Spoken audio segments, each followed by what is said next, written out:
Hey folks, see if you've ever had this problem. You're trying to eat a little healthier, but you're in the grocery store aisle, you're looking at packaging, nutrition labels, and they're so confusing, you don't know what's good for you and what's not.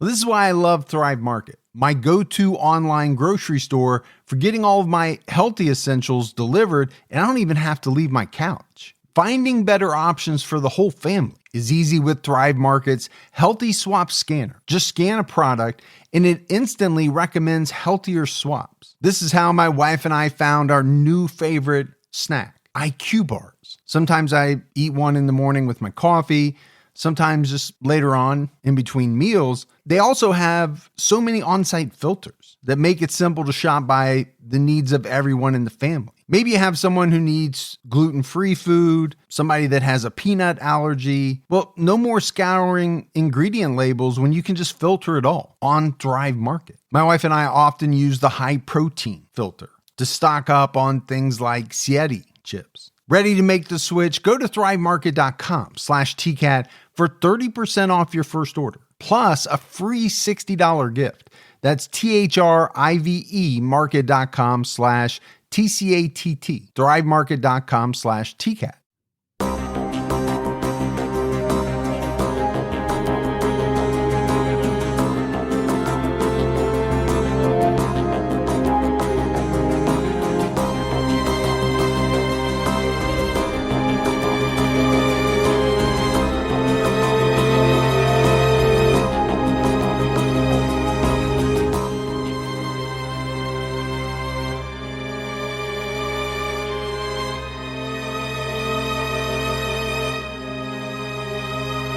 Hello, everyone, and welcome to episode 350 of the True Crime All the Time podcast. I'm Mike Ferguson, and with me, as always, is my partner in true crime, Mike Gibson. Gibby, how are you? Hey, man, I'm really doing well, and you sound so excited. I am. I said it on Patreon when we were playing your special movie game that I came up with, which was really fun, by the way, that I'm just really having a great week. That's good. It's important that you have a great week. It is. It is. I can't say that every week, but I am feeling fantastic. And what do you think about episode 350? That's amazing. I mean, seriously. It really is. That we finally got to 350, and not only we at 350, you got a really nice surprise at 350. Which was what? What we're doing, the case. Oh, you said you, like as in me. Oh, yeah. You meant you as in the listener? Yeah. Okay. Yeah. Yeah, there is a big surprise because it's a big case. It's probably not as big a surprise because they already saw the title as they're listening to us. Oh, yeah. But you know what 350 made me think of? What did it make you think of? That's the number of free meals that you've gotten. So then I started doing the math. Oh, my gosh. Yeah. So let's be conservative, 10, 12, 15 bucks. Okay. Which one is it, 10 or 15? It varies depending on what we get. Yeah. I figure you owe me $4,000 to $5,000. And that's over 6 years. So beep, boop. Yeah, but let's just call it 6,000. But do I get credit for the few times I bought? Okay, I'll give you credit for the 2 times that you bought, and we'll deduct. And those were huge meals. $20. Those were like, meals for you and the family, We'll call it 5,500 and just go from there. Checks in the mail. So let's go ahead and give our Patreon shout outs. We had Sophia Rebdy. Rebdy? Mm-hmm. Okay, thank you. Abigail Blum. What's going on, Abigail? Suzanne Carter. What's up, Carter? CR. Hey, R. Kelly. What's going on, Kelly? Aaron H. Hey, H. Corey Odenbach. There's Odenbach in the house. Mary Gordon. Well, appreciate that, Mary. Wanda Addis. Hey, Addis. Stacy Monk. What's going on, Monk? Ebo. Oh, I feel like that thing you do with the calculator. Ebo. Beep, beep, Ebo. Boom. I don't know. You do it. I can't do it. And you shouldn't. Yeah. You shouldn't. You stick with your accents and I'll do the computer calculator. Probably thing. best that way. Gabby Scully. Hey, Scully. Robbie Brown. What's going on, Brown? Holly Burgess. Hey, there's Holly. Kathleen Frett. Don't fret. Anthony Valentin. Hey, Anthony. Kitty Cat. Oh, I want to do the meow thing. You can. Okay, meow. Holly. Hey, Holly. And last but not least, Ashtastic and Peach jumped out at our highest level. Man, thanks, Ashtastic and Peach. Yeah. It's great new support. Absolutely amazing. And then if we go back into the vault, This week, we selected Tracy Evans. Hey, thanks, Tracy. We also had some great PayPal donations from McCabe's Costumes. Hey, thanks, McCabe's. And George Skyba. What's going on, Skyba? So we appreciate everyone who chooses to support the show. Love it. Very, very much. Gibbs, right now on Unsolved, we have an episode out on Beverly J. Potter Mintz. And, this is a murder. And it's an interesting one. It is. Because there are some persons of interest / suspects, and they're kind of the usual suspects, the people you would look at first, but they all kind of have these alibis and we'll just kind of get into all those details. But I think it's one that you want to listen to. Like you said, it's got some interesting twists and turns. Yeah. I mean, those are always very fascinating. But let's get to episode 350. And we chose Gary Ridgway, the Green River Killer. People have been asking for this one for years and years and years. 350 seemed like the perfect time. Gary Ridgway is a man widely known as the Green River Killer. At one point, he was considered America's deadliest convicted serial killer after pleading guilty to 49 counts of murder over a period of 20 years. Ridgway strangled an unknown number of women, most of whom were sex workers in King County, Washington. That's a big number. It's a huge number. And, I think it's why so many people are fascinated with Gary Ridgway is, number one, his count. The number of people that he murdered is just astronomical. Yeah. My thought is it's probably much, much higher, to be honest with you, than the 49 that, he pleaded guilty to. Yeah, I believe a lot of people feel that same way. Yeah. So who knows? There's no way to know what the real number could be. In part 1 of the Green River Killer episodes, we'll cover Ridgway's childhood and adult life, as well as the many murders he committed in the early 80s. And I think that's another part of this case that fascinates many people. This guy, he operated for over 20 years. Yeah. And got away. It's that part in and of itself is intriguing to people. They want to know, how could that happen? Yeah. How was he able to pull that off? Yes. And why wasn't, some agency able to put it together? Gary Leon Ridgway was born on February 18th, 1949 in Salt Lake City, Utah.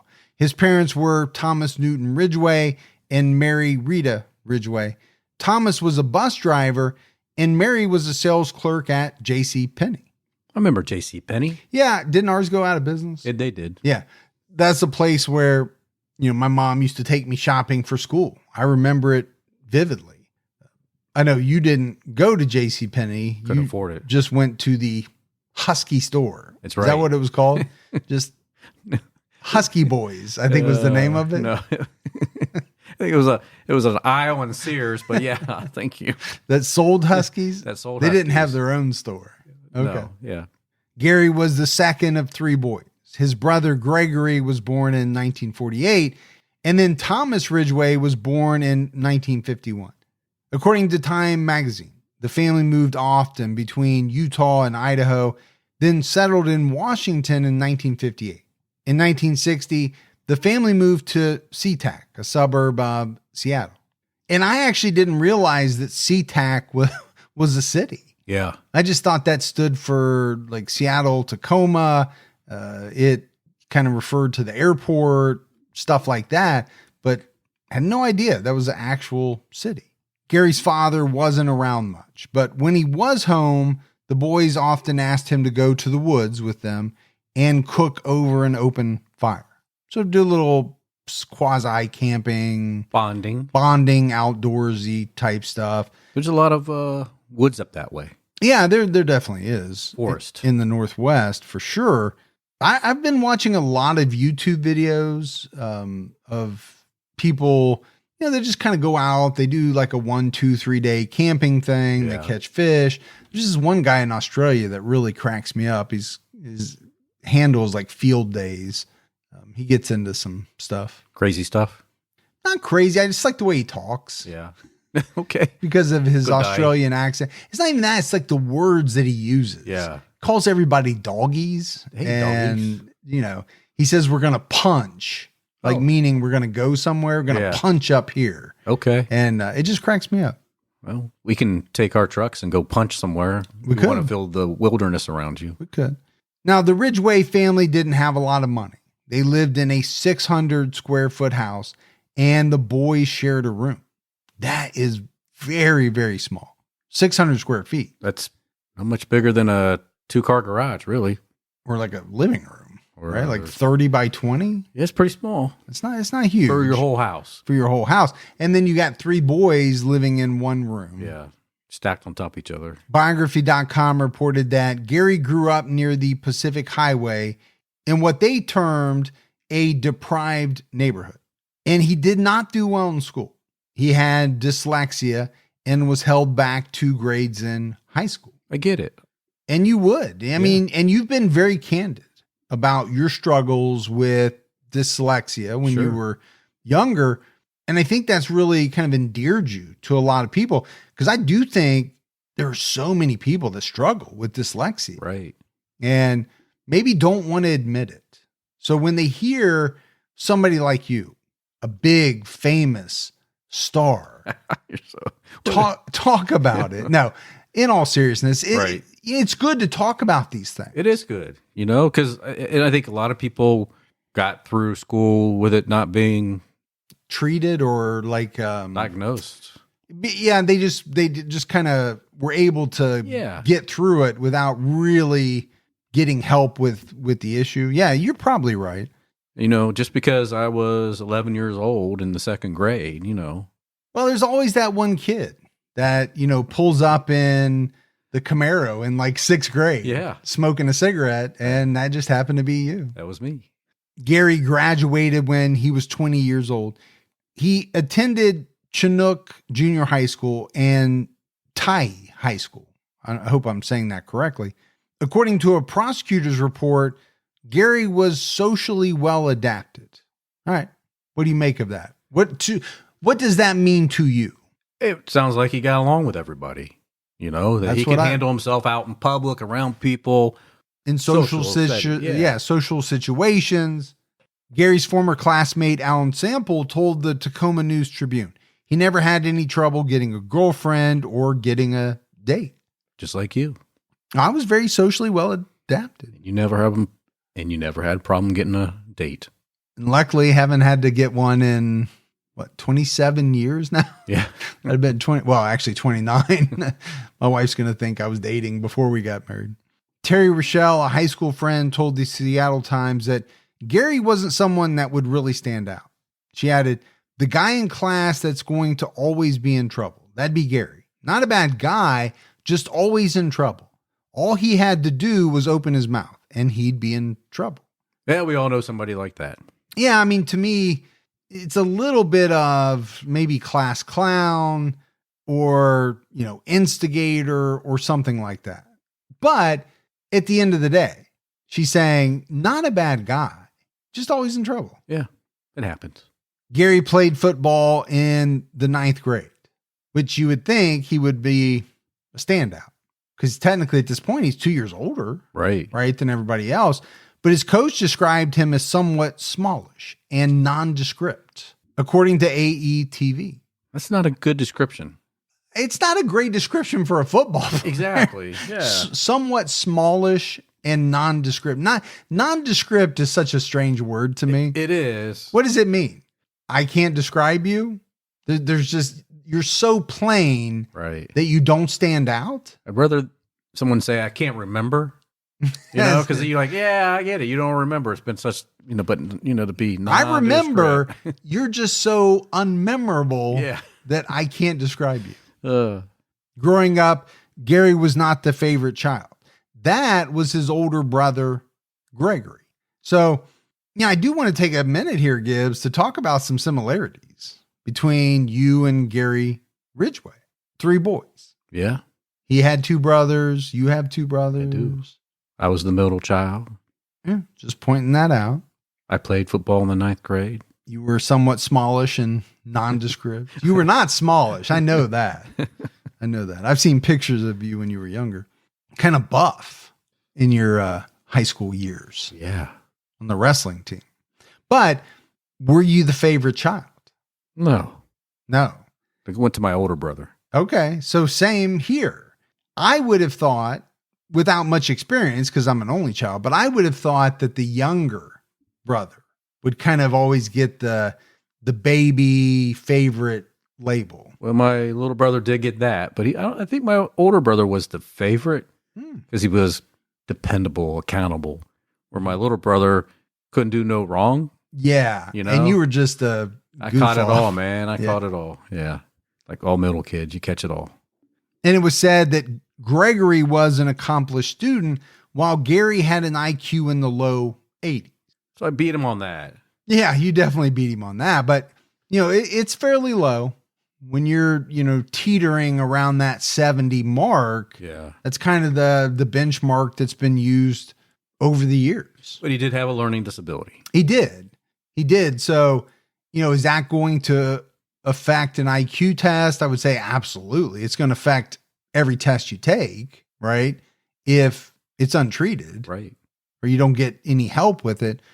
And the other thing that I would say is that, in all the episodes we've done, the one thing that I have learned is IQ doesn't always equate to street smarts.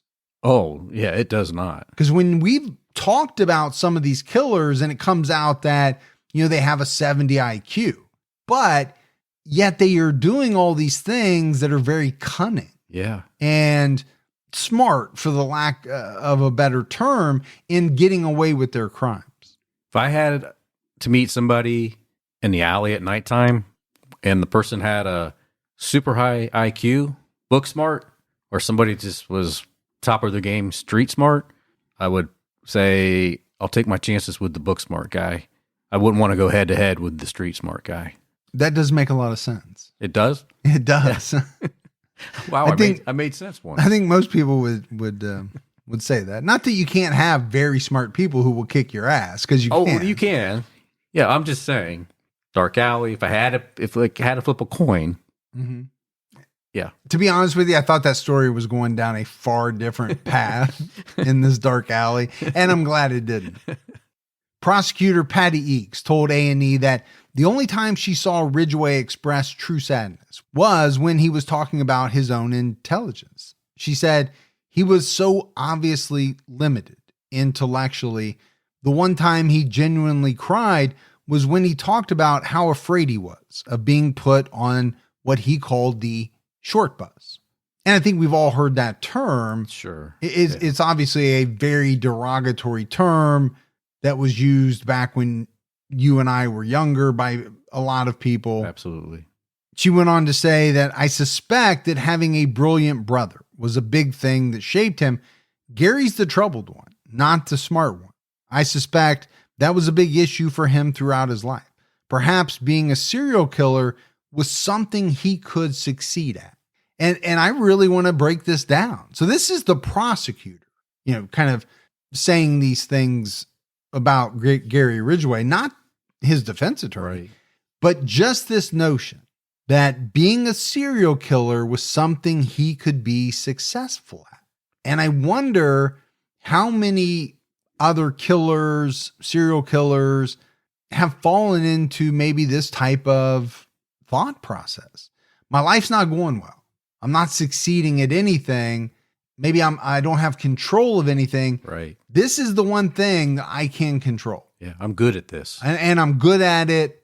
I'm successful. Yeah. And it's weird to use that term, but I do think it plays a part. I think most of us have a desire inside of us to be successful at something, right? And especially Not in killing, but but to be successful. Yes, right? absolutely. Nobody wants to be a failure. No. And if you have family members that are doing great things and you're not, you try to find that one thing that you can do really good that you get, kudos for. This is something that you're not going to get kudos for because nobody's going to know it's you, but you're giving yourself a pat on the back. Yeah, I think this is more of an internal Yeah. feeling. kudos that he's getting. And obviously it probably makes him feel better, and he's probably walking taller, for himself. Gary had a complicated relationship with his mother. He would later tell prosecutors that he was sexually attracted to Mary and that his feelings of arousal led to feelings of hatred. Okay.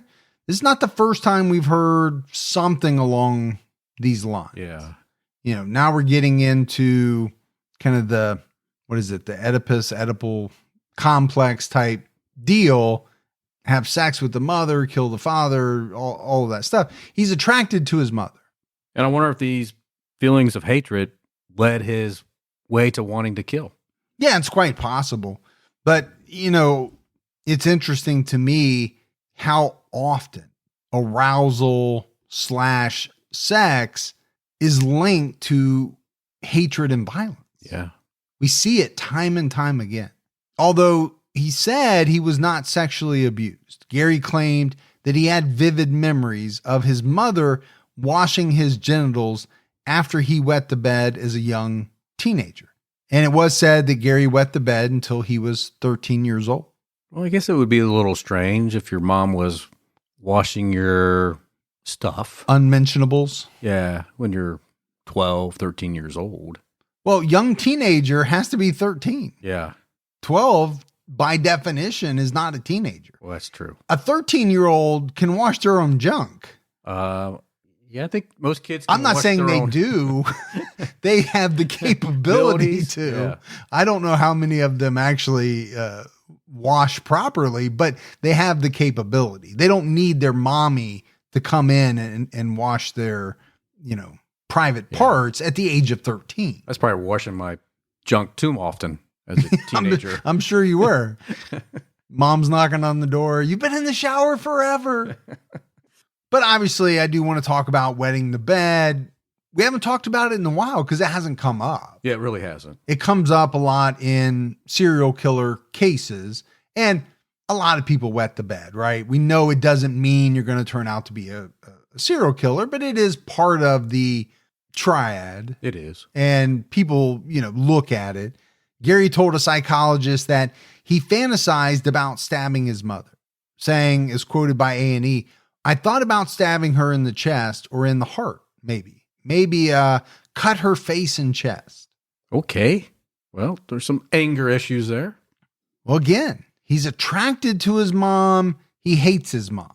But as a kid, and let's just say he's 13 years old. I don't know exactly what point in time this is, but let's say he's 13 years old. He's fantasizing about stabbing his mother in the chest, the heart, maybe cutting up her face and chest. Pretty brutal. It's not a good sign. No. According to the Washington Post, experts believe there was a greater pattern of inappropriate sexual contact between Gary and his mother. Well, maybe the hand washing led to other things. It's possible. He said it didn't, and it just seems like some of these experts that talked to him didn't believe him.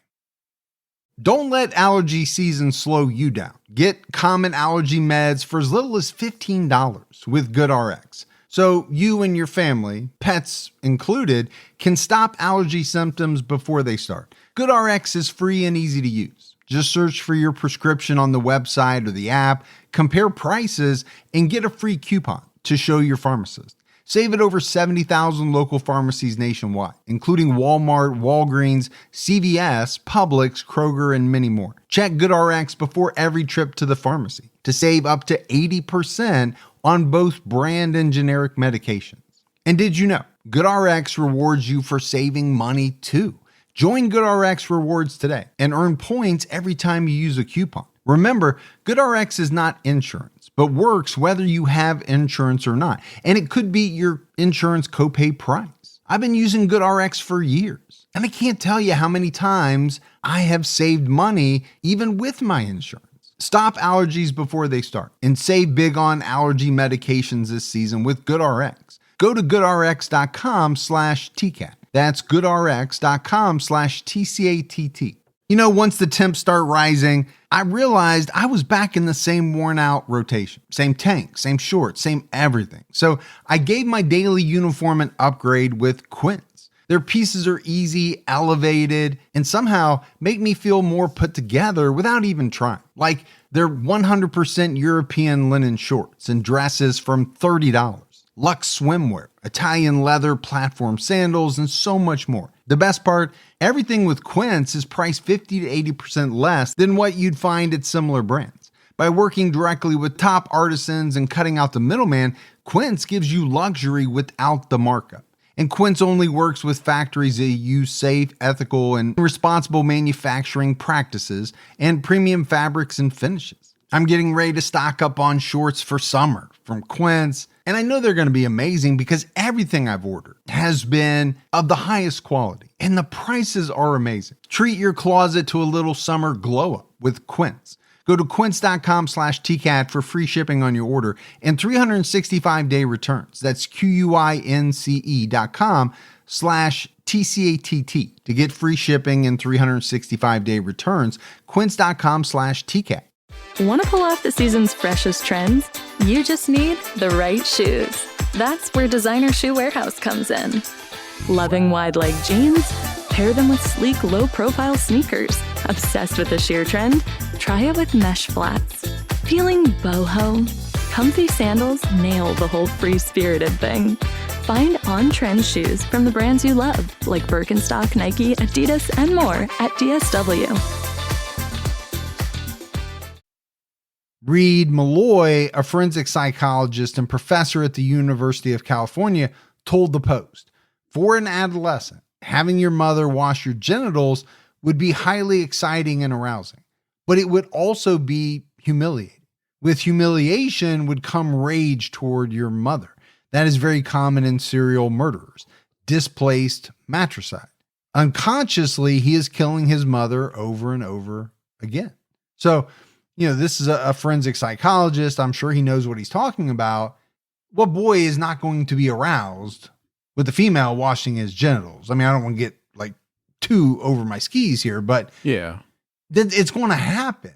But this guy's saying, as that is happening, he's being humiliated at the same time because it's his mother. Of course, yeah. So there, I think you see the arousal / hate and maybe how it developed. Love, hate. Mary allegedly abused her husband, Thomas. Time magazine reported that Gary's former wife, Marcia Winslow, said Mary completely dominated her husband and that Gary once saw her break a plate over his head at dinner. According to the News Tribune, Thomas simply got up and left the room afterwards. Okay, I can tell you right now, if I'm at the dinner table and my wife comes in and breaks a plate over my head, I'm not just going to get up and go into the other room. I'm not saying I'm going to hurt her, but there are going to be some major words. I'm not just going to slink away and hide. Just wondering what item would be coming next your way if you didn't get up. Yeah, I wouldn't want to find out. Now, obviously, my wife would never do that to me, but I think what this paints a picture of is a very meek kind of guy, right, in Gary's dad, and a very dominating mother. Yeah. Bruce Rivard, a playmate of Thomas Jr., recalled that the Ridgways were strict parents. Mary would scream at her children, and Thomas Sr. spanked them. Rivard told the News Tribune, I could sit up in my treehouse and look in their yard. All I'd hear were cries of, no, Dad, no, as they were getting beaten with a belt or a stick or whatever. And I had a family like that next to me growing up. I felt bad for the boys. They got spanked, Walloped all the time. Yeah, and you and I have talked about this before. When we were younger, we were disciplined in a way that doesn't really happen today or is frowned upon today. Yeah. I'll say it that way. I'm not going to say it doesn't happen. But back then, it was much, much more common. Oh, for sure. Yeah. The boys were also not allowed to have a snack after school and had to wait to eat until their parents came home. Bruce and Thomas would sneak into the pantry to eat. Sometimes they got caught and Thomas was punished. Okay, that I cannot relate to because when I was younger, I actually went to my grandmother's house after school. Oh. And she always had 2 of the little fun-sized Three Musketeers bars for me. and a bottle of Orange Crush. Oh, so she really, really loved you. Oh, she spoiled me. Yeah. It's probably why I gained quite a bit of weight in my younger years. Yeah. I had to start wearing those Husky. You had to get to MySpace. Huh? I did. Yeah. Now, Gary Ridgway had no official juvenile record, but he committed a disturbing act of violence when he was 16 years old. Gary approached a 6-year-old boy playing in a wooded area near his home. According to A&E, Ridgway asked the boy if he wanted to build a fort with him. And then a few minutes later, he stabbed the boy in the abdomen with a folding knife. The wound punctured the boy's liver. The kid ran away and was ultimately taken to the hospital. Okay, that's not playing around. No, think back to when, you were younger. Okay, did things happen? The rough housing got a little too rough and somebody got hurt. Yes. But here's my thought. What 16-year-old boy wants to go out of his way to play with a 6-year-old? Not most of them. No. Most 16-year-old boys are either trying to date someone or they're hanging out with their friends or whatever. It seems to me like he targeted this kid for the sole purpose of stabbing him. Yeah, to hurt him. According to the Seattle Times, Gary approached him and said, there's people around here that like to kill little boys like you. The victim later testified that Gary said, I always wanted to know what it felt like to kill someone. Scary phrase. Yeah, and a scary thought because we have heard it many, many times. People in their minds starting to wonder what it would feel like to kill someone. Yeah. But what I thought was so extraordinary was that Gary was not arrested or charged for this incident. See, and that bugs me. That's a problem.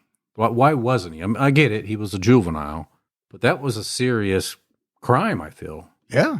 I mean, he could have been arrested as a juvenile, charged as a juvenile, sent off to a juvenile facility. And maybe if he was, could he have received some help that would have curtailed what he did later in life? Maybe.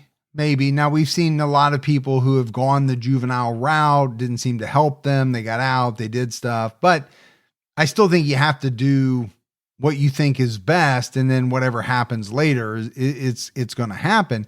But doing nothing to me just sounds very strange. Gary graduated high school in 1969. Before graduation, he got a job at Kenworth Trucking Company in Renton, Washington. The big boy trucking. That's the big rigs. Yeah. Kenworth. He enlisted in the Navy on August 18th, 1969. Gary served in the military during the Vietnam War. Greg Ridgway said about Gary's time in Vietnam, as quoted by Time magazine, he spent his time on rivers and patrol boats being shot at. These were things we didn't talk about. His anger about things in Vietnam, if there was any. So this is kind of giving me like a Apocalypse Now type of vibes. Yeah, sure. There's parts of that movie where they're, going down the river in those little boats being shot at. And I had an uncle who was in Vietnam, and I think I've told this story before, but it was something that he absolutely would not talk about ever. And he was very open with me about things he probably shouldn't have been. Right. But that was one subject that was off limits. Yeah. It was so harrowing, I assume, that he just didn't even want to discuss it at all. Yeah. Yeah. I worked with a guy when I was at UPS that was in that same war, and there was certainly a number of items he just did not want to talk about, no matter if someone pressed him pretty hard on it or not. Gary hired sex workers while he was stationed in the Philippines. 4 months after joining the Navy, he was diagnosed with gonorrhea. Well, that happens when you, Or having indiscriminate, unprotected sex. Yeah. Yes, that can happen. Gary met a 19-year-old girl named Claudia Craig in Seattle. Gary and Claudia got married on August 15th, 1970, and moved to San Diego. Gary was soon deployed for 6 months. While he was gone, Claudia was involved with another man. When he came home, Claudia was living with a friend and male roommate. Okay, never good. No. Never good. Gary was discharged from the Navy on July 23rd, 1971. He and Claudia tried to work on their marriage, but in August of that year, she left him.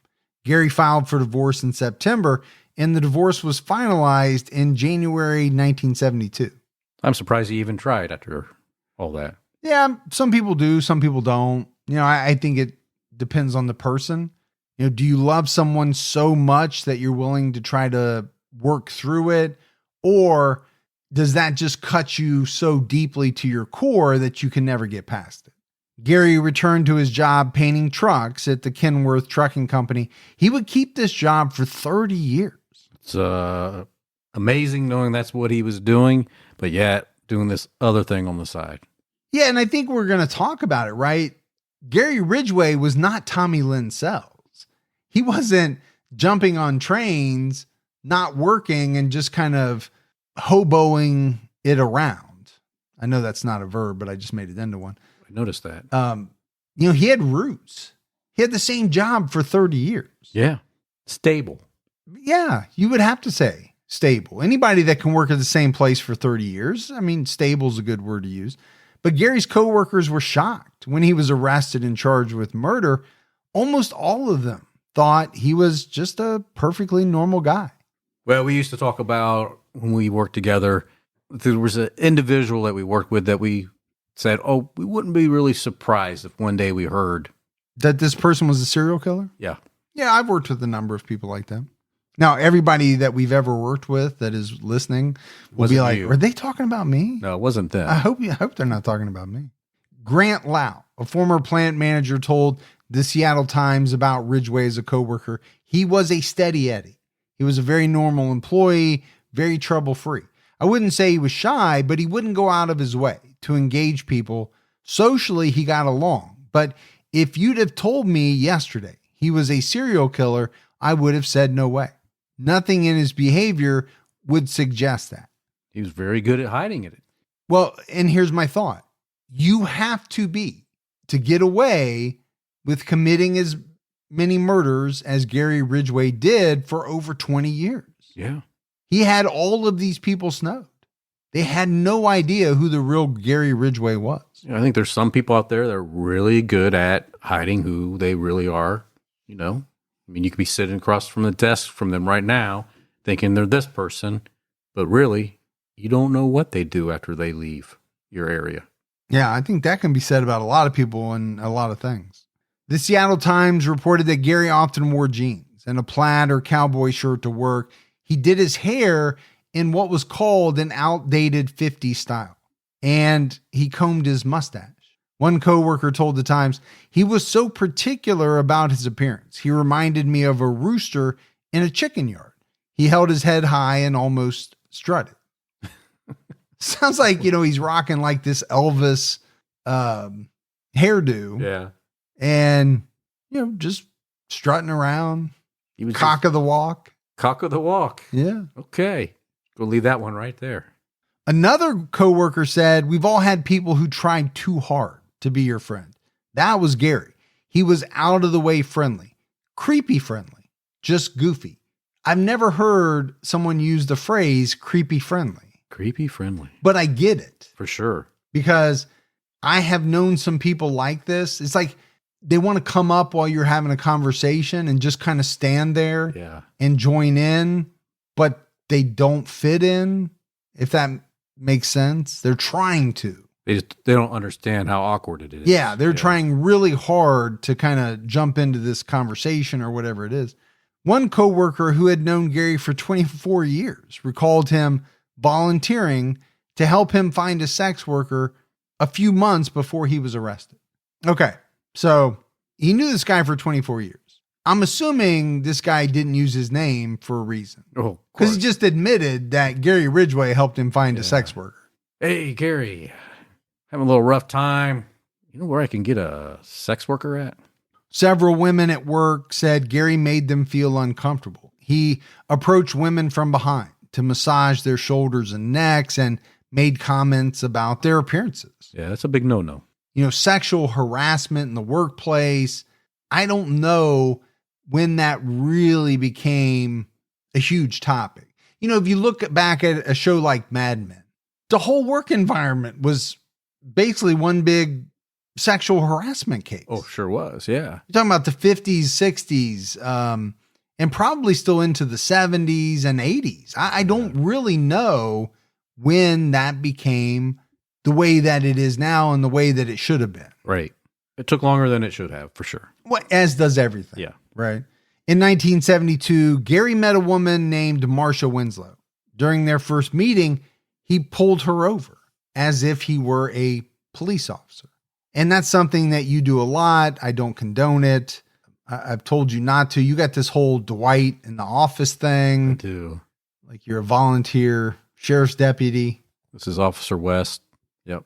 But they got married in December 1973 after living together for a year. Gary's only child, Matthew Ridgway, was born in 1975. Matthew spoke to detectives after his father was arrested in 2001. He described his dad as quiet, with few friends. He was frugal, struggled with his words, and made lists because he had a hard time remembering things. He also said that his dad was always there for his school functions. I mean, if we get any more like you, Gibby, with Gary Ridgway, Scary. it is starting to get scary. You are extremely frugal. You do sometimes struggle with some of your words. Maybe. Allegedly. But you are a great dad. Yeah. You're always there for your kids. You show up for everything. And I'm making a list, but not the list. I just made the top of the list, didn't I? Yeah. You keep moving up and down on that list. Matthew said they spent their weekends driving to garage sales and swap meets. Apparently, Gary liked to buy broken things and fix them up. They also went camping, played baseball, and rode motorcycles. Sounds like a pretty good time for a kid. Yeah. And it sounds like good dad stuff, right? Gary and Marcia separated in July 1980. Marcia filed for divorce and a restraining order later that month. Gary filed for his own restraining order in August. Both said they feared the other person could become violent. The divorce was finalized in May 1981. So it doesn't sound like it was going very well at all at the end. Well, I think it got started off in the wrong way, too. When you're pulled over and he's acting like he's a police officer and then you end up getting married. I just wonder at what point did she realize that he was never a police officer? I think she realized right away he wasn't a police officer. I don't think it took her long. I mean, I think she married him, so she must have thought, well, either this is a very interesting way for him to want to meet me if he's willing to go to these lengths or something along those lines. Are you telling me you thought that she thought he was a police officer the whole time she was married? I'm just wondering, at some point you have to ask yourself. No, I don't. I already knew the answer. but she should have said, she should think, I don't know. Is this something he was doing regularly until he pulled me over and, I must have hit the right buttons and he wanted to get married to me, fell in love with me. Gary had visitation with Matthew every other weekend and had to pay $275 a month in child support. We're talking about 1981 here, Gibbs. How much do you think that child support would be today? Beep, boop, beep, boop, beep, boop, boop, boop. I would say it's only going to be like $400, $500 because unfortunately, I don't think support payments rise with inflation the way that other things rise. Oh, I did not know that. Yeah. Well, that's terrible because everything else has risen very, very high. I know. Gas, food. Matthew said that his connection with his father strengthened when he enlisted in the Marines in 1994. But obviously, Matthew had no idea that his father was a serial killer. His mother told him that Gary was once arrested for solicitation, but he never talked about it with him. I can see where their bond grew, Matthew joining the Marines, which is, an off branch of the Navy. His dad's a Navy guy. So they're hitting it off, both of them military guys. Even the smallest step forward can make a big difference in your financial future. When you open a Chime checking account, you're one step closer to a better financial future with no maintenance fees, fee-free overdraft up to $200, or getting paid up to 2 days early with direct deposit. Making progress has never been easier. I think we've all been in that position where we've had an overdraft Well, with Chime, you can overdraft up to $200 with no fees. That's amazing. And they have over 50,000 fee-free ATMs. Make progress towards a better financial future with Chime. Open your account in 2 minutes at chime.com/TCAT. That's chime.com/TCATT. Chime feels like progress. Banking services and debit card provided by the Bancorp Bank N.A. or Stride Bank N.A., members FDIC. Spot me eligibility requirements and overdraft limits apply. Fees apply at out-of-network ATMs. MyPay eligibility requirements apply. Credit limits range from $20 to $500. $2 fee applies to get funds instantly. Crime checking account required. Go to chime.com/disclosures for details. True Crime All the Time is sponsored by BetterHelp. You know, folks, therapy can feel like a big investment, but let's think about the state of your mind. It's just as important as your physical health. Traditional in-person therapy can cost anywhere from $100 to $250 per session, which adds up really fast.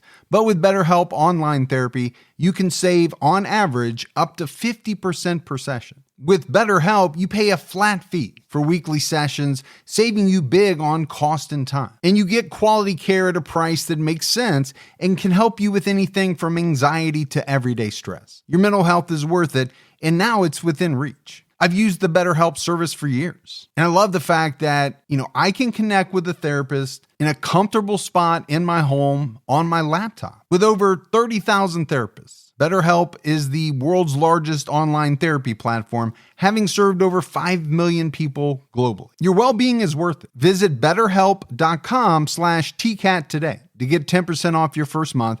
That's BetterHelp, HELP.com/TCATT.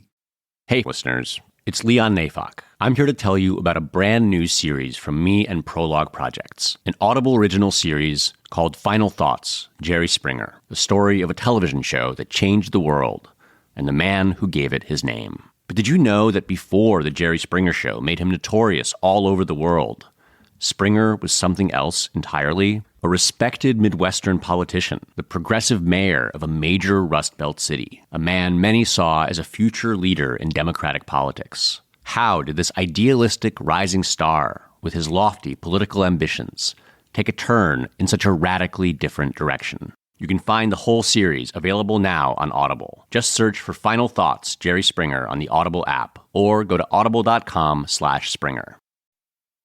Marcia said in court documents that Gary liked bondage, having sex outside, and sneaking up on her in the woods to scare her. She said that he once choked her from behind in their driveway. Okay, so I think we have to look at all of these separately. Are there husbands and wives that are into bondage? Of course. And the answer is yes. Yeah. If you both agree to it and that's what you're into, let it fly, right? Having sex outside, a little different, depending on where you are. Of course, yeah. Could be illegal. Oh, well, yeah, if it's out in public. Yeah, you're outside. Sneaking up on her in the woods to scare her, okay, that could be playful. It could be. But once you get to choking someone from behind in the driveway, there's no way to spin that one. Yeah, unless it's something she's wanted, I mean, for some people, this could be a good Saturday night. There are people that are into choking, but that's not what I'm taking from this. According to Time magazine, Marcia said that Gary became fanatical about religion in the 70s and even went door to door, proselytizing for his church. He was infuriated when people didn't listen to him. Okay, Gary Ridgway would have been infuriated if he knocked on my door. Of course he would have. And it really has nothing about religion. I just don't want to hear what anybody has to say who knocks on my door. No, you don't. I remember, 2 years ago, you carried that Girl Scout was trying just to sell you cookies. See, now that's how everyone knows that statement is false, because I would never turn away Girl Scout cookies. And my wife would actually break a dish over my head if I didn't buy Girl Scout cookies? Thin Mints. She loves those Thin Mints. Oh my gosh. But who doesn't? They're amazing. They're addictive. But here's where, to me, this becomes so strange, right? So he becomes very religious. He's going door to door, trying to get people to listen to him about, the church. while at the same time paying for sex workers behind his wife's back. Yeah, he's not doing as he's preaching. And that's what I understand about, when these people say they're very religious, and then you find out that they're doing all these things that are against what they say they believe in. Right. Have we seen, was it in the 80s? A lot of big time preachers. Oh, you can talk about Tammy Faye and what's the guy's name she was married to? Yeah. You know who I'm talking Baker. about. Yeah, Jim Baker. Yeah. And he was having affairs, and I just don't understand it. Right. I think a lot of that was just about money. Of course. But when the two separated, Gary threatened to shoot Marcia's boyfriend. Gary would later say that he thought about killing both Marcia and his son, Matthew. And we'll talk about this more in part 2, but just think about that. Okay, have people gotten upset with their exes after a divorce? Did the thought cross their mind to hurt them? Maybe. But you're talking about shooting your wife and your son? Yeah, you're throwing your kid into it now? In 1981, Gary purchased the house near Pacific Highway South. He later claimed that he killed dozens of women in his bedroom there.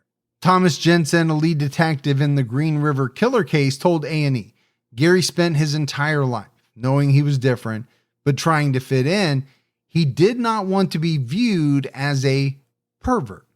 Well, maybe this is why he went door to door trying to preach. Maybe it made him feel like he wasn't so perverted. Even though he was doing all these other things on the side, maybe. And could you view that as also trying to fit in? Of course. He's trying to fit in at church. Yeah. So he's going to do, some of these things that other people are doing. Ridgway was interested in deviant sex, and according to A&E, had an insatiable desire for sex. Okay. I think we have to break those two things down. What do they mean by deviant? And I guess you have to define that, and an insatiable desire for sex. Yeah. Because I'm sure there are some people listening right now who say, okay, maybe I have that. Right. Maybe you do. Good. A lot of people do. Doesn't mean they're going to hurt somebody. No. And I also think that there are some people who are into maybe what is called quote unquote deviant sex. But does that involve hurting people? And I don't know that the definition does, but I don't know what they mean by that. Because Ridgway interacted with a large number of sex workers, the number of women who survived encounters with him is unknown. However, a few women have come forward to share their stories. Jill McCabe Johnson met a man named Gary in 1980 or 1981. She was out at a country western dance hall in Seattle, and Gary gave her a ride home. She showed him where her bathroom was, but he followed her into the bedroom. Now, she said she didn't get the sense that he was dangerous. They talked about his troubled marriage and then had sex. He left soon after her roommates came home. She said Gary never asked her out again, but she did see him in the parking lot of her apartment a few times. It'd be a little freaky, wouldn't it? A little bit. Yeah, I mean, it's a little stalkery-ish. But when Gary was arrested in 2001, she realized that he might have been the man she encountered 20 years earlier.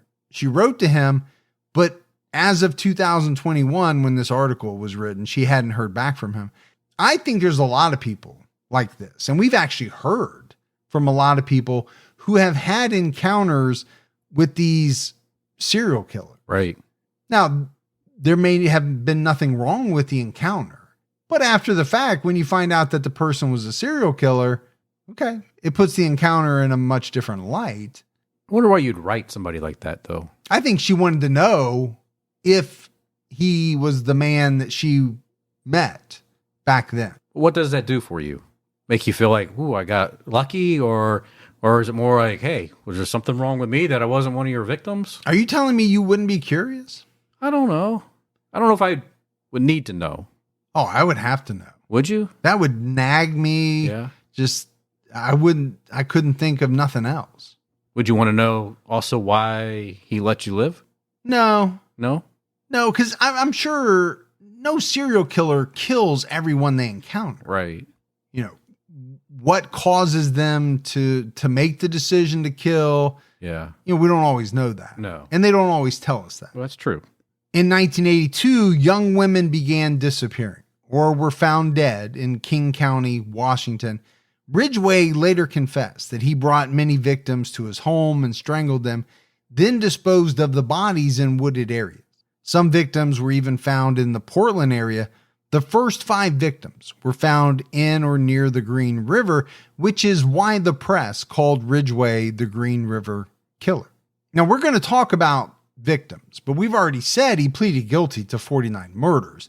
We're not going to be able to go through each and every murder and victim and talk about it in detail. That would take 7 or 8 episodes. Yeah, 2 minutes. to get through all that. That'd be a bit. In May 1982, Gary was charged and found guilty of solicitation for approaching an undercover officer. The Green River murder started about 2 months after he was arrested. And I think you could make something of this. Again, I would be speculating, but could it be that he was afraid to go back to sex workers? He was afraid of being arrested again, encountering another undercover detective, so he chose to go a different route. Very possible. Possible. Yeah. Many believe that his first victim was 36-year-old Amina Agashev. Amina was last seen on July 7th, 1982, leaving her apartment in Seattle. Her body was not found until April 18th, 1984, near Highway 18 and Interstate 90.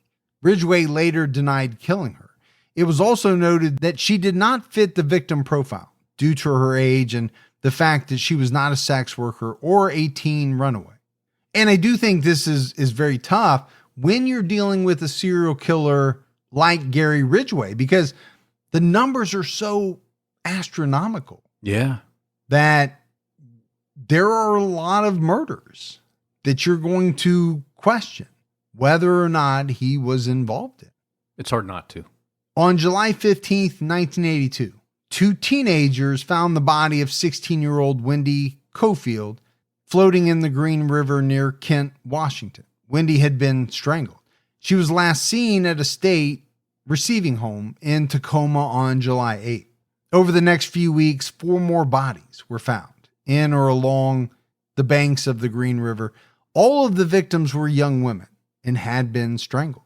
On August 12, 1982, 23-year-old Deborah Lynn Bonner was found dead in the Green River near a slaughterhouse in Kent. Deborah went missing on July 25th. The police linked her murder to the murder of Wendy Caulfield and Leanne Wilcox. Leanne was thought to be a victim of the Green River Killer, but Ridgway did not plead guilty to murdering her. 3 more bodies were found on August 15th. 31-year-old Marcia Chapman was found in shallow water near the body of 17-year-old Cynthia Hines, and 16-year-old Opal Charmaine Mills was found in nearby undergrowth. Opal Mills had blue pants knotted around her neck, her breasts were exposed, and she had bruises on her arms and legs. Marcia Chapman was last seen on August 1st, heading to work on the SeaTac Strip. Cynthia Hines was last seen on August 11th, near the SeaTac Strip. Opal was last seen on August 12th at a phone booth off the SeaTac Strip. So, I mean, you think about this situation, a number of girls and women being found, strangled, same area, along the river. You have to start to think, possible serial killer. Of course. This is the work of the same person, most likely. And it's all happening in a short period of time at this moment. Yeah, I mean, when you think about 3 bodies being found on the same day. I'm sure the media had a field day. Yeah, I mean, this would have had to have been, really big breaking story. On August 16th, the King County Sheriff's Office established the Green River Task Force. It would take the task force almost 20 years to arrest the killer, and over the next 2 years, over 40 women were killed. So we said he pleaded guilty to 49 murders and that they took place over, around a 20-year period of time. Yeah. But then when you narrow it down to 40 murders in a 2-year span, That means you're murdering almost 2 people a month. Yeah. You're busy. That is wild to think about being able to do that at such a rate. Yeah. Let alone doing it at all, but being so prolific. Gary first became a suspect in the Green River murders on April 30th, 1983, when 18-year-old Marie Malvar went missing. Marie was a young sex worker. On April 30th, her boyfriend Robert Woods saw her getting into a paint-patched pickup with a dark-haired man who appeared to be between 30 and 40 years old. She never came back. He reported her missing 4 days later. Robert and Marie's family decided they would go out and look for the truck themselves. They found the truck, which was easily recognizable because it had patches of primer on it. It was sitting out in front of a house that belonged to Gary Ridgway. Can we back up and ask the question of why this guy waited 4 days to report her missing? It's a bit of time to go. It's a bit of time to let go by. Yeah, I mean, I get it. She was a sex worker. Did he want that to be known? Maybe he thought I should just wait, but it seems like a long time. But then you have Robert and the family kind of finding this truck that he saw. On May 4th, the police questioned Gary at his home about Marie. He denied knowing her. The police talked to him again in November 1983, but he denied having knowledge of any of the Green River victims. Well, he must have been very convincing. Yeah, I don't know how convincing he had to be, because let's think about what the police had. An eyewitness statement saying that this looked like the truck that she got into. That's not a lot. You're not going to convict somebody on that alone. Right. Now, in 2003, Gary Ridgway told the police that he stood against a fence to hide the scratches that Marie left on his arm when she tried to escape.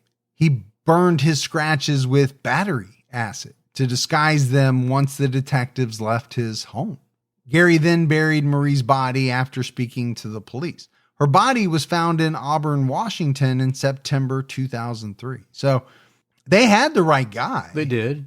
They just didn't know it, and they didn't have the proof that they needed to arrest him or anything like that. But let's just talk about the lengths that he went to. Burning yourself with battery acid. It's extreme. To disguise scratches, which I assume would have probably healed on their own at some point. Maybe he was just worried they would come back. Yeah, he must have been, to go to that length. But then right after talking to police, he buries her body. During the original Green River investigation, the police didn't have enough evidence to connect Gary Ridgway to the crimes, and the task force was still working on identifying the killer. On November 20th, 1983, the police announced that one man had killed 11 women in South King County since the summer of 1982. And I think that's important, right? Establishing the fact that this is one person committing all these murders. That means you have a serial killer on your hands. Yeah, and if you're living in South King County, you're nervous. On February 20th, 1984, a letter was sent to the Seattle Post-Intelligencer. The letter included details about the murders that had not been made public. According to the Seattle Times, FBI profiler John Douglas described the writer of the letter as a subject who is average in intelligence and one who is making a feeble and amateurish attempt to gain some personal importance by manipulating the investigation. I wonder if Gary felt good that he was messing with the authorities. Well, I feel like he had to. I don't understand why these people write in for any reason but that, right? They're getting some kind of kick out of maybe poking the police. That feeling of, well, I'm smarter than they are. They'll never catch me. That type of thing. But now we have John Douglas. And you know who you don't want to have profiling you? John Douglas. John Douglas. Well, he is a mind hunter. Yeah, the original mind hunter. In his later confession, Ridgway confirmed that he wrote the letter, but said he didn't remember writing it. Well, how do you confirm that you wrote it if you don't remember writing it? I guess maybe he's looking at the handwriting Yeah. and saying, yeah, that's mine, but I don't remember it? Or it sounds like something I would have done. Gary was questioned on April 12th, 1984 by a detective about 18-year-old Kelly McGinnis, who was last seen on June 28th, 1983. Gary admitted that he had picked her up in the summer of 83 and that he was questioned by a police officer before he took her to a motel. According to the Seattle Times, they were parked near a Little League baseball field close to where another victim would be found. Gary said that he had seen Kelly on the Pacific Highway South Strip with other women. During his interview, he admitted that he had paid sex workers somewhere between 5 to 10 times. Now, that could be true. That could not be true. It could be hundreds of times. Sure. I just thought it was strange that he chose a Little League baseball field or anywhere near a Little League baseball field to be alone with this woman. Maybe he thought, he didn't have to worry about anybody coming by if the games weren't going on around that time. Yeah, that makes sense. I kind of in my head was envisioning games happening, but most likely they were not. Gary was not charged with the murder of Kelly McGinnis. In May 1984, Ridgway contacted the police under the guise of offering assistance in the case. Oh my gosh, how many times have we heard this? Many times. And what does it mean every time? Well, not every time, because there are people that offer their assistance, but why do these killers get such a thrill out of, going to the police and saying, hey, I'm offering my assistance. You don't know it, but I'm the killer. I mean, I know why they get the thrill. Sure, but yeah. Why take that chance? I think they just really feel like they're smarter than the police. Either that or the thrill outweighs the risk in their mind. And I do think that's a big part of the mindset of someone like a Gary Ridgway, right? There's all kinds of risk to what you're doing. If you get caught, you're going to die or spend the rest of your life in prison. But whatever thrill you're getting from what you're doing obviously outweighs that risk, or you wouldn't be doing it. That's for sure. He passed 2 polygraphs where he denied killing any victims, one in 1984 and one in 1986. He said about taking the polygraph, according to the Seattle Times, I just relaxed and took the polygraph. I mean, I didn't practice or anything, just relaxed and answered the questions, and whatever it came out, came out. I mean, they weren't precise, or I don't know what the deal was. Maybe I was too relaxed. So again, why we don't put so much stock in polygraphs. If Gary Ridgway can pass 2 of them. Right. Kind of tells you. It tells you a little bit. In 1984, the police aired a PSA about the Green River Killer titled, Someone Out There Knows Something. That was when another survivor named Rebecca Gardy came forward. It sounds like what we talk about on every episode of Unsolved. Someone out there knows something. For sure. In November 1982, 20-year-old Rebecca was hitchhiking home after work. Gary Ridgway picked her up and offered her $20 in exchange for a sexual act. She agreed, and they drove to a trailer park, but Gary suggested they go into the woods. Gary tried to cover her nose and mouth and choked her. She managed to push him to a tree. In a 2010 interview with CNN, Rebecca said that during the attack, she was thinking, no, this is not my time. I want to grow up. I want to get married. I want to have babies. I was like, this guy is not going to kill me. Okay. Badass. Yeah. Love it. Absolutely.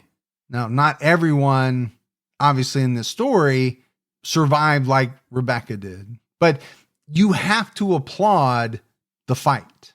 Yeah, you do. And I'm sure there were other women who put up a fight too that ended up losing their lives, but we know about her because she lived to tell her story. She ran to a nearby trailer and was led inside.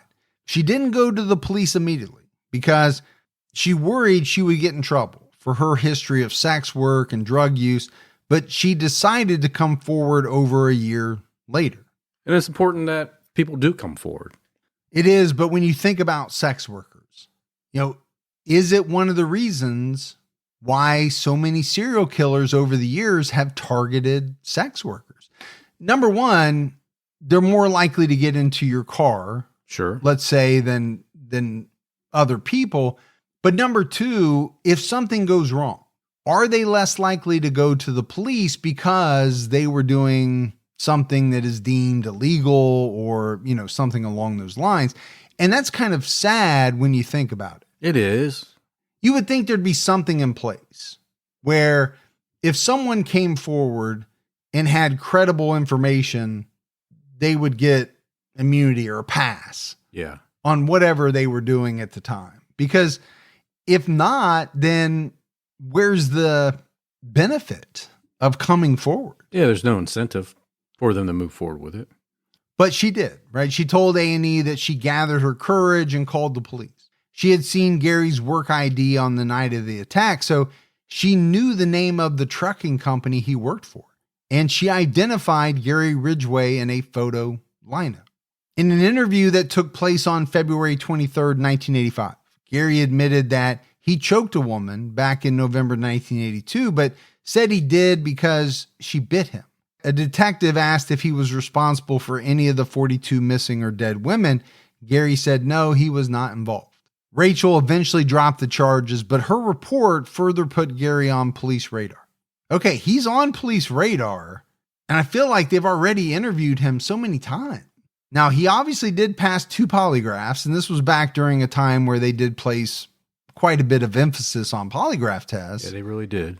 And so every time he's interviewed, they're asking him this question, have you murdered these women? And he's saying no. No, it wasn't me. Wasn't me.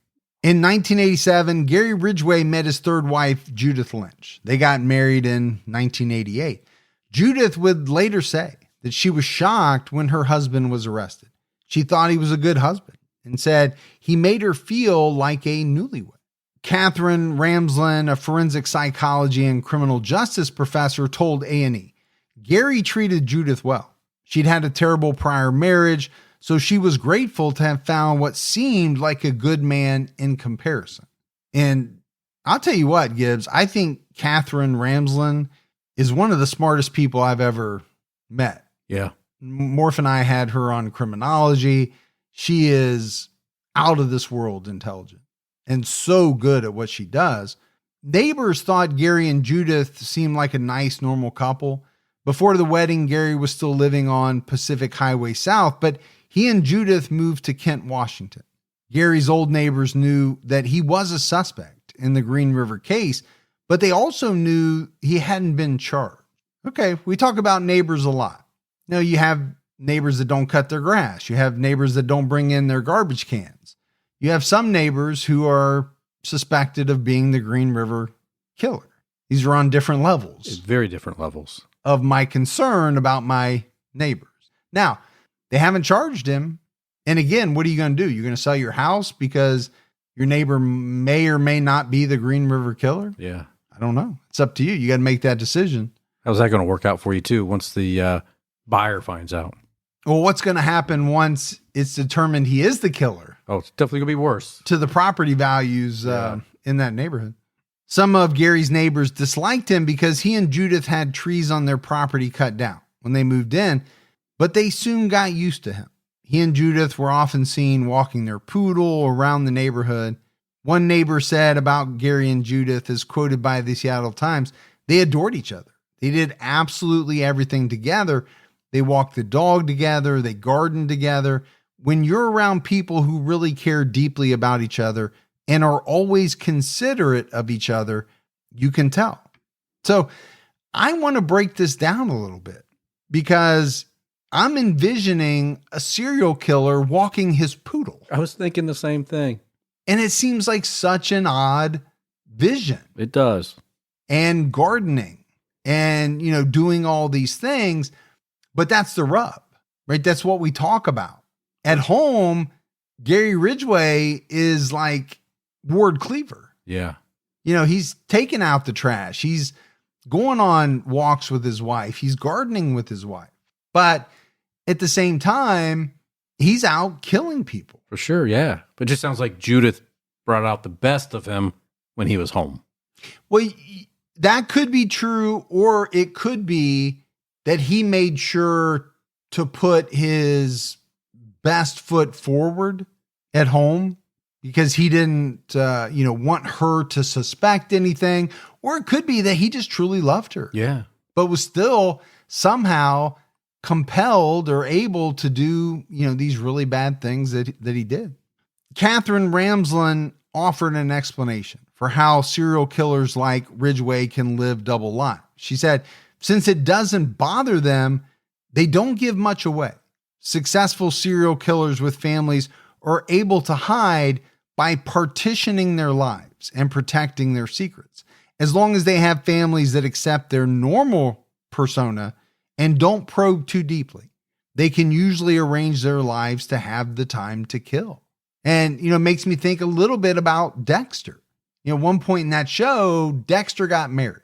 And so, he had to kind of partition things. Yeah. He had his time at home with his wife. They ultimately had a baby. I'm not giving anything away. If you haven't seen Dexter yet by now, it's that's on you. But then he had his other life. Yeah. Where he was out killing. Doing the thing that he did. And I think we see that a lot of serial killers are able to do this. From the John Wayne Gacy's to, you name it. People are able to have families. Yeah. And their families have no idea. They have successful jobs. This guy had the same job for 30 years, 25, 30 years. They just compartmentalize and they have this other part that they keep completely secret. Another neighbor told the Seattle Times that Gary was fixated on the problem of sex workers in their neighborhood, saying he'd go door to door and tell neighbors, did you know prostitutes are having sex in cars on the street and throwing condoms out the windows? So again, a little bit here like he was going door to door with the church, right? Kind of acting like he's shocked or he wants this problem taken care of. Meanwhile, he's out not only visiting sex workers, right, he's killing them.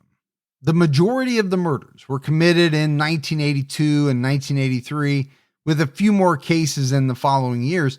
Investigators spent thousands of hours trying to identify the Green River Killer.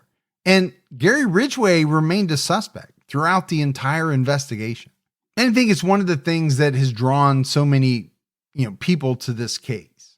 Number one, how prolific a serial killer this guy was. Right. But I think number two, how long he was able to get away with it, given the fact that he was on police radar essentially about the entire time. Yeah, they were aware of who he was. And that he potentially could be the Green River Killer. It was just like they couldn't put anything together on him. So in wrapping up this first part, Gibbs, the couple of things that I'm drawn to.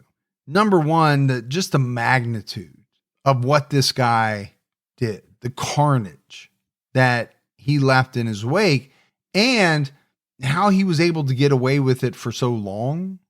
During the span, he had 2 or 3 different wives. He had a child. He had a poodle. But yet, no matter what changed in his personal life, the one thing that didn't change was whatever was compelling him to go out and kill. It sounds like in this third marriage, it was really good. Yeah, seems like it. But that wasn't enough. He had that underlying desire to do what he did. And at that point, you can't stop. And that's kind of what I think. I just think very few serial killers, true serial killers, can stop killing on their own. Whatever that compulsion, frog demon, whatever you want to call it is down deep inside them that drives them to kill, it just doesn't magically go away. No, I think they can hold it down for a while. For periods of time. But eventually it bubbles up. Yeah. I think for most people, it's too overwhelming, the need inside them, and they're just not going to stop until they're caught. Yeah. Because we know most don't. In part 2 of the Green River Killer episodes, we'll discuss the remainder of the known murder cases, how Ridgway was finally arrested almost 20 years later after the first known murders, and some modern developments in the Green River case. So that's it for episode 1, but we got some voicemails. You want to check those out? Let's hear them. Hi, Mike. Hi, Gibby. My name is Paige. I am from Lewiston, Idaho. I am a longtime listener, first-time caller. I was calling because I am finally caught up on TCAT as well as TCAT Unsolved. So I told myself once I had finished through all the podcasts that I would become a Patreon member. So look forward to that sometime soon. Don't spend it all in one place. However, I did want to make a case suggestion for you. It happened in around the Coeur d'Alene area, and it was a level 3 sex offender. His name was Joseph Edward Duncan III. He had killed a whole family, and it was just a case that's always just stuck with me. And I'm a huge fan of the show, and I look forward to episodes each week. Thank you, and keep your own time ticking. I don't know why that sounds so familiar, Gibbs, but I just looked. We haven't done it, so make sure it's on the list, and we'll get on it. Appreciate that, Paige. Yeah, absolutely. Hey, boys. It's James calling from Ottawa, Canada. Really enjoy your podcast. Been listening to it for a couple of years now, and I find it very interesting. There was one story I thought you should maybe check into. It's a big story from Canada up here. Is the Donnelly family murders, basically just outside of London, Ontario, Lambeth Forest area. Basically, the town murdered a whole family. I'm sure you've heard of it. There's been some books, but it's a very interesting story, and there's lots of things to see on or to read on the internet about it. So it'd be great if you did an expose on that. I appreciate it, and keep up the great work. Thanks, guys. All right. Thanks for the call from Ottawa. Yeah, there are some places in Canada that I truly want to visit. Yeah. I've been to Canada, but just not to like the big cities. I want to go to some of the big cities. Toronto. You got to leave Montreal. your basement. Well, I'd have to leave my basement. Yeah. Absolutely. Yeah. I'll get there. You Get there. But we'll make sure that's on the list. We'll check it out. We had one thing in the mailbag. There's actually two things, but they were both from our great friend, Mary Beth Long. Love Mary Beth. One package for you, one package for me. They pretty much had the same thing in them, but just amazing stuff. It's like you can tell when a listener has been with us a long time because they know what we like, because we've talked about it, on different episodes or whatever. But there's like a serial killer spoon, cereal with the C. Yeah. There's a great charm from the Elizabeth Smart Foundation, Awesome. which is amazing. Just some really nice things. Artwork for the studio. Mary Beth is one of our biggest supporters. So thanks to you, Mary Beth, very, very much. All right, buddy. That is it. Okay. For another episode of True Crime All the Time. So for Mike and Gibby, stay safe and keep your own time ticking.